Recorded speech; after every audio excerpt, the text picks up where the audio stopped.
Save the green planet! Save the green planet!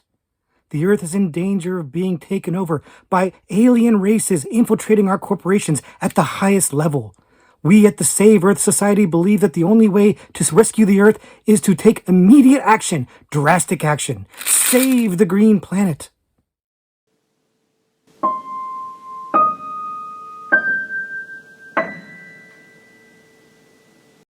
Hello everybody and welcome back to the Horror Movie Syllabus.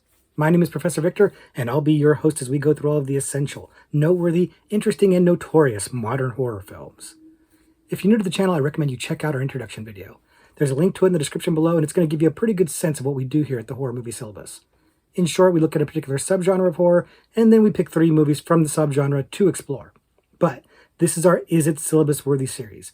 This is where I take a recommendation from you guys, a horror movie that I've never seen before that you recommend in one of the comments to one of my videos, and I watch it for the very first time, and then I let you know, is it syllabus worthy? Is there something about it that makes it worthy of being discussed on the horror movie syllabus?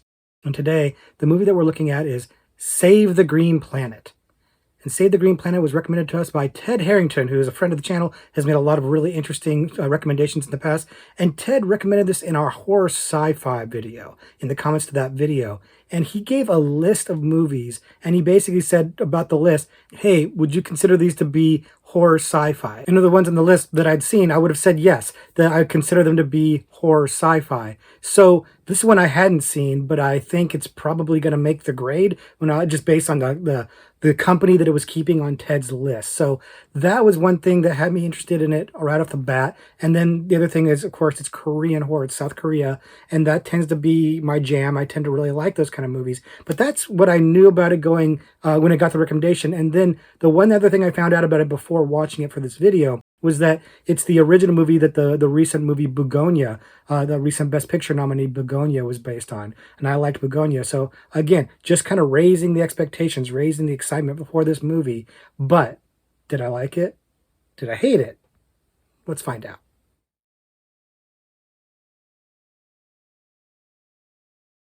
Like I said, the movie that we're looking at today is Save the Green Planet. Save the Green Planet came out in 2005, and it's a Korean film directed by Korean director Joon-hwan, and this seems to be Jong's biggest credit, his biggest film. I didn't recognize anything else on the filmography when I looked into it. And like I mentioned earlier, it is the original version of the movie Begonia. Begonia is an American remake of this Korean film.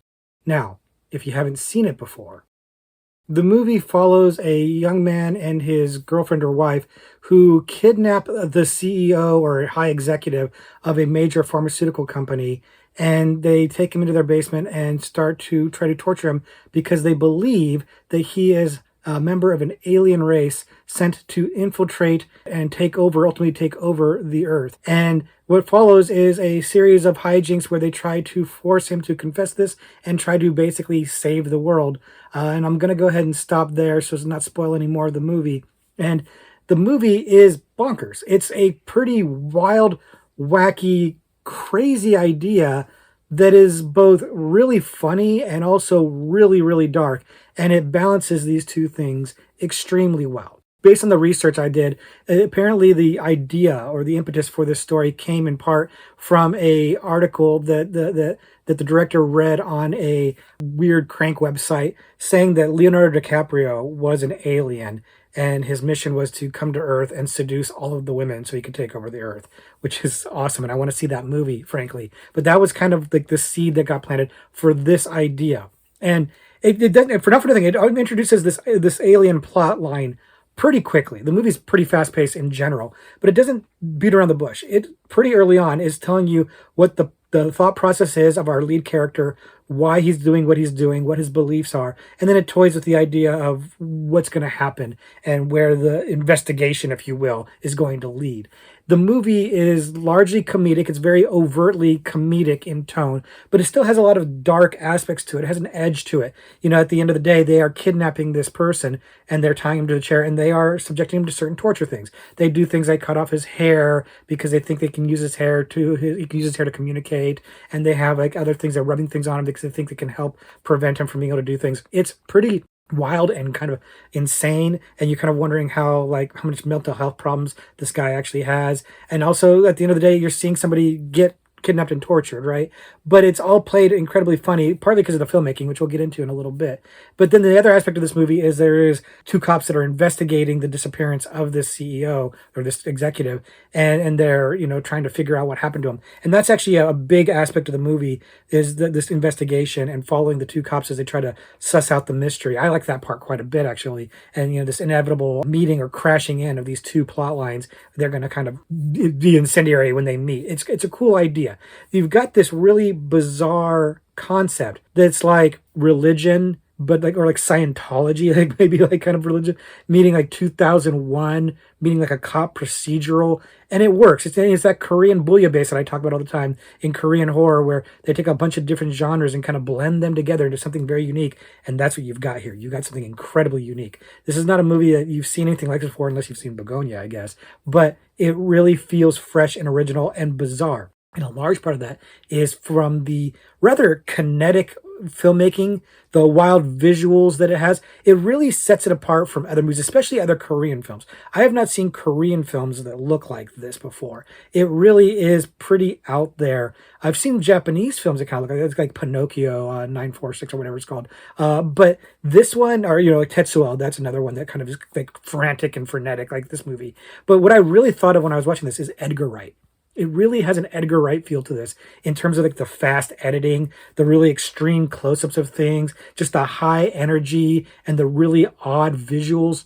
Very Edgar Wright in style. If you like his kind of pace, even with things like Scott Pilgrim, which I don't like, or like Baby Driver or Shaun of the Dead or any of these other ones that I do like, it really has that kind of energy for it in a very good way. It really brings this life to the movie that it otherwise probably wouldn't have necessarily. We'll talk about that a little bit, but it really is well directed and just visually really engaging. And then on top of it, you've got these characters that are like larger than life.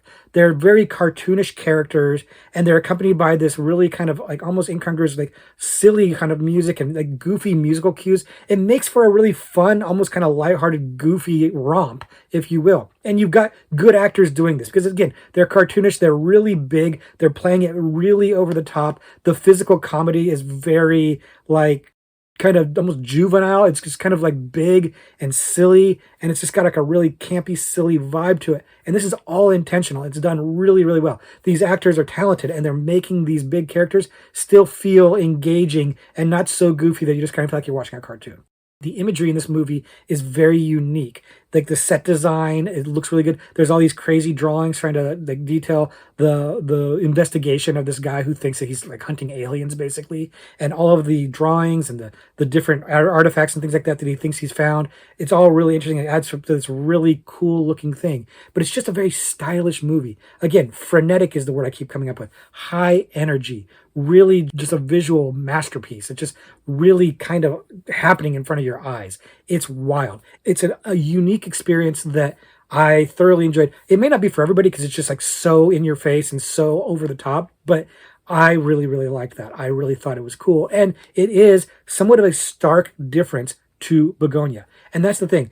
This movie is Begonia, right? Like Begonia is this movie. They are the same basic plot, the same concepts, the same motivations. It's the same story. But there are some differences that are noteworthy, and I figured I'd kind of talk about them a little bit because I really liked Begonia when I saw it. I liked it quite a bit. And so a lot of people had told me that this is better than Begonia in their opinion, and they liked it better, and they thought Begonia didn't quite capture the magic of the original. And I'd be inclined to agree in the sense that the style is very different. But what's interesting is that Zhang, the director of this movie, Save the Green Planet, was actually originally going to direct the English remake, Begonia, but then he had, I guess, some health issues, something like that. And then Yorgos Lanthimos wound up taking over with Zhang's blessing, actually, and gave us what we got in Begonia. And like I mentioned earlier, Begonia is very overtly comedic. It's much more comedic, much more silly up front. Whereas Begonia kind of playing it a little bit more serious, a little bit more straight to a degree. It's still kind of ridiculous, but it's definitely playing it a little less zany and a little less blatantly crazy and big and cartoonish as Save the Green Planet. And I think that gives you a very different tone. because that's the thing. It's the same story with like minor differences. For example, like in Save the Green Planet, it's a couple that do the kidnapping, as opposed to Begonia, where it's a pair of cousins that do it. Inside the Green Planet, the executive that's kidnapped is male, and then the executive is female. In Begonia, it's Emma Stone. And honestly, the couple versus the cousin thing doesn't really change things very much. But the making the CEO female in Begonia does change things a little bit because it gives it a different edge. The idea of these two men kidnapping this woman and keeping her hostage and chained up is a darker and a little bit more threatening and scary idea than what you get in Save the Green Planet. And that's what I'm saying is Save the Green Planet is less sinister feeling. It feels a little less sinister, a little less serious, but it still has a dark edge. It's still showing torture. It's still showing kidnapping. It's still showing somebody that you believe has mental health issues and could be incredibly dangerous. And of course, as hijinks abound, it does get pretty dangerous. It gets pretty bad. So Begonia kind of doesn't double down on that, but focuses more on that threat, on that edginess, and is a little bit more of a thriller, leads more into the thriller aspect or the tension aspect of the movie, and abandons less some of the goofier aspects of Save the Green Planet. So what happens then is that you get the same movie and even the same message about corporate America and stuff like that. But one of them, Save the Green Planet, is a little bit lighter and a little maybe like they're both political in concept, right? But like the Save the Green Planet, I think maybe goes down a little bit smoother. It's a little bit more palatable because it's obviously funnier and you're meant to be laughing at it. Whereas with Begonia, I remember when I watched it, I was kind of like, am I supposed to be laughing at this because it's funny? But it feels like it's not supposed to be a funny movie. And that's interesting to kind of do that. And what it gives you is two different movie going experiences. It gives you two different movies. One is not better than the other, in my opinion. They're just different. They're doing the same thing in two different ways, which I appreciate. And they're still giving that same message, that political idealism in a way that in both cases, I think actually are more palatable than say the real world. Somebody like Luigi Mangione killing a CEO and stuff like that. It's the same idea, right? It's the same kind of it appeals to the same sensibilities, but it's doing so in a way that's more bizarre, more like comical or silly, especially in Save the Green Planet's case, in a way that's a little safer until it's not. Until it goes dark places. And the movie does go dark places. And that's what I love about this, is it almost sneaks in the darkness. Like where Begonia felt like it was kind of sneaking in the comedy to something that was kind of dark, Save the Green Planet does the opposite. It sneaks the darkness into something that's kind of overly comedic. And it works. It works really, really well. But does it work well enough to be on the syllabus? Let's find out.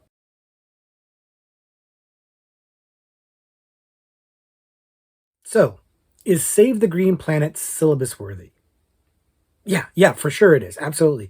Like, and so it would Begonia, by the way, would also be syllabus worthy for that matter.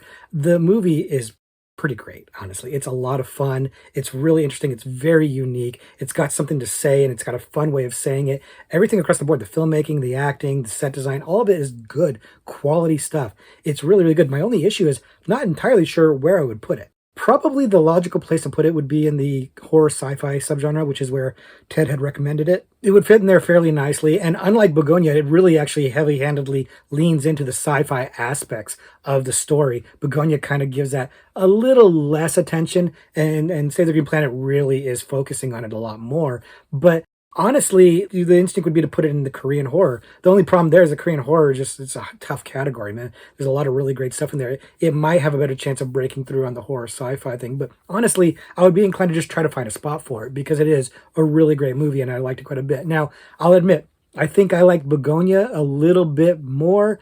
I think that the little bit more serious angle, the take on it that's a little bit more dreadful or tense kind of worked for me a little bit better. I felt a little bit more uneasy watching Begonia, whereas I was just having a funny blast of a time watching Save the Green Planet. But it's kind of six of one, half dozen of the other. They're both excellent movies, in my opinion. And I think that other people who maybe didn't care for Begonia as much might find Save the Green Planet to be a little bit more palatable because it's so overtly funny. It's so very much telling you, yes, it's okay to laugh at this. It's kind of ridiculous. We're going to have a good time with it. And then it's just going to kind of sneak its message and sneak its darkness into the movie for you. So I think there's a lot of people that would say They would push the Save the Green Planet button, and I ain't mad at them at all for that. I do think that it's cool that you have two different movies that can give you the same thing in two different experiences. And I honestly say, if you've watched one, I would recommend the other because I think watching them both, you get something out of it by comparing and contrasting them. I certainly did. I couldn't help but compare it to Begonia when I was watching it, but that was enhancing the experience for me. I was like, oh, this is really interesting how they did this or how they didn't do that, and blah, blah, blah.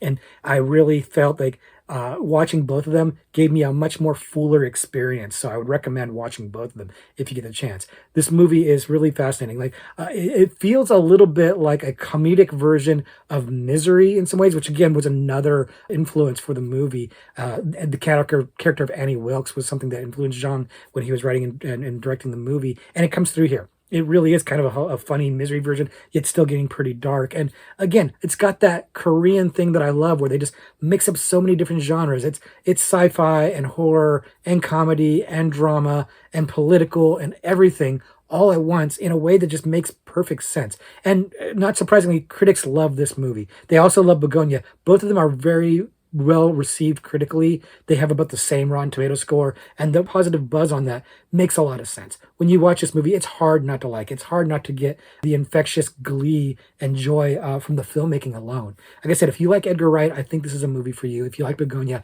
I think you would definitely enjoy the original. And if you just like weird movies, weird, creepy, like not even creepy, just kind of silly, but also dark sci-fi horror, this is a good one to check out, man. You should definitely give it your time. Okay, so that's my thoughts on Save the Green Planet. Really a great time. Can't recommend it enough. Recommending Begonia also. Again, make a double feature out of it and watch both. And then let me know what you think in the comments because I think that they are both really fun movies, really good movies, make you think, and are definitely worth your time. But now it's time for a Horror Trivia Pursuit card.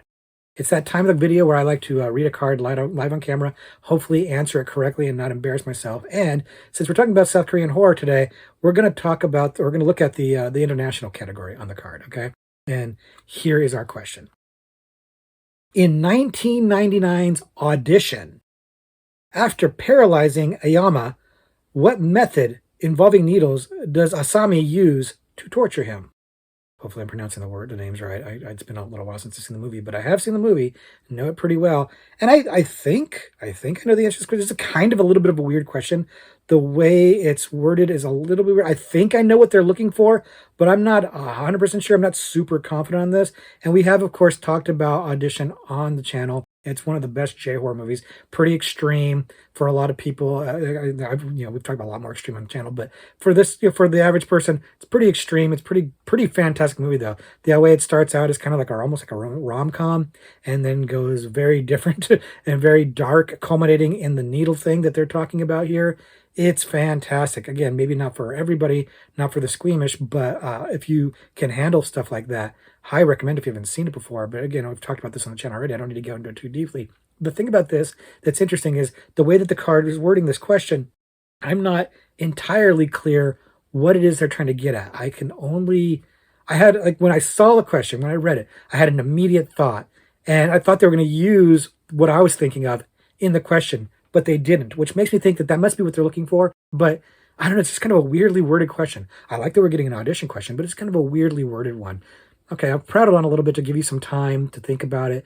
If you've seen Audition, you might be having the same issue I'm having where you're not quite sure exactly what they're looking for, but I think if you're like me, you're thinking the same thing I'm thinking of. So time to lock it in. Of course, you haven't seen Audition, you're just taking a shot in the dark, but maybe a shot in the dark might even get the answer right, assuming that I'm right. I'll give myself like a 90% surety on this one, 85 maybe. I don't know. I'm kind of second guessing myself now, but before I do, lock it in. Let's go ahead and answer the question.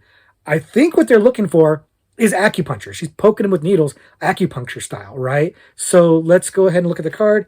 Acupuncture. Okay, so yeah, that was just kind of weird. I wasn't sure if that's exactly what they're looking for. If they wanted something a little bit more like, what does she do with the needles? But it was, it seemed like acupuncture was like the right answer because it just jumped right into my head. So did you guys say acupuncture as well? If you've seen the movie, did you say something else? Did you get confused with that question like I did a little bit? Or did you get acupuncture also? And if you didn't, if you just guessed, let me know what your wrong answers are in the comments down below. I love me a wrong answer. So That's going to do it for this week's video. Thank you very much for hanging out to the end. Thank you again to Ted for giving me this recommendation. I loved it, Ted. I appreciate you very much. And I appreciate all of you for hanging out to the end and answering the question and enjoying the video. I hope that you will give me some recommendations for other horror movies that I haven't seen before, because if I haven't seen them before, I'm probably going to make a video just like I did to this one. But until then, I'm just going to say, class dismissed.